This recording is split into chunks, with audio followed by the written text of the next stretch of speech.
let's start looking at how roles and limits might start to develop from within the plot. And so if you think about the concept of models, if you think about the concept of paradigms, if you think about the concept of stages, then what you understand is that certain stages or certain models, or stages and models of themselves, actually have a way of processing information from the external world and the internal world.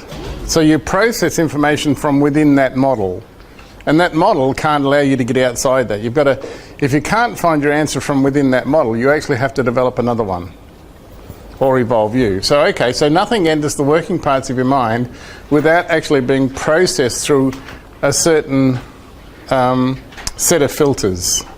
Because not everything can actually get in. You'd go spare. We couldn't, you'd blow a fuse. Okay? So there has to be some way of filtering it out.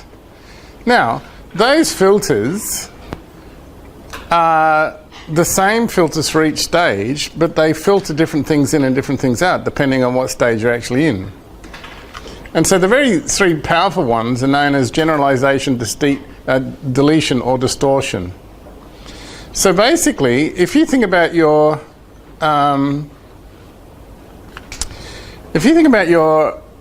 results, and if you think about the result of information in whatever form it comes in, is actually filtered through three very, very powerful psychological filters, then how does that set your results up? So when you're receiving information, it's naturally being filtered.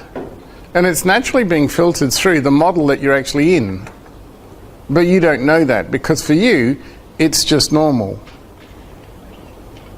Okay, so you'll make something right or wrong. As soon as you make something right or wrong, it tells me what model you're making, what model you're using.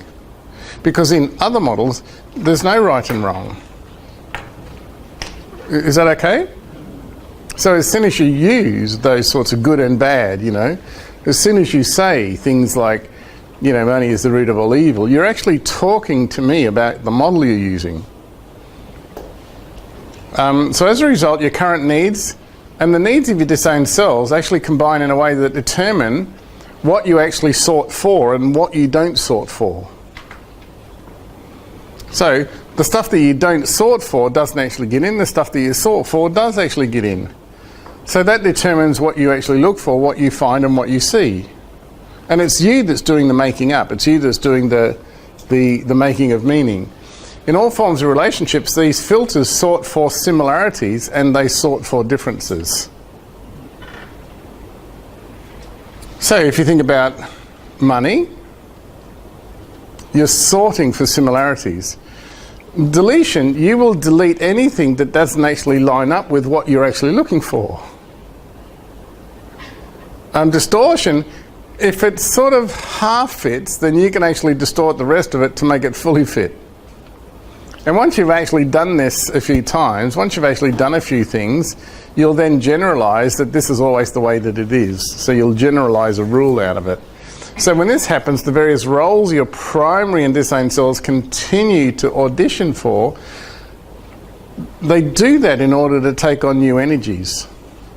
Because otherwise you would just, you would just be nothing, because there would be no energy in the life. So we've got to continually arc up and sort for, depending on who we actually are playing.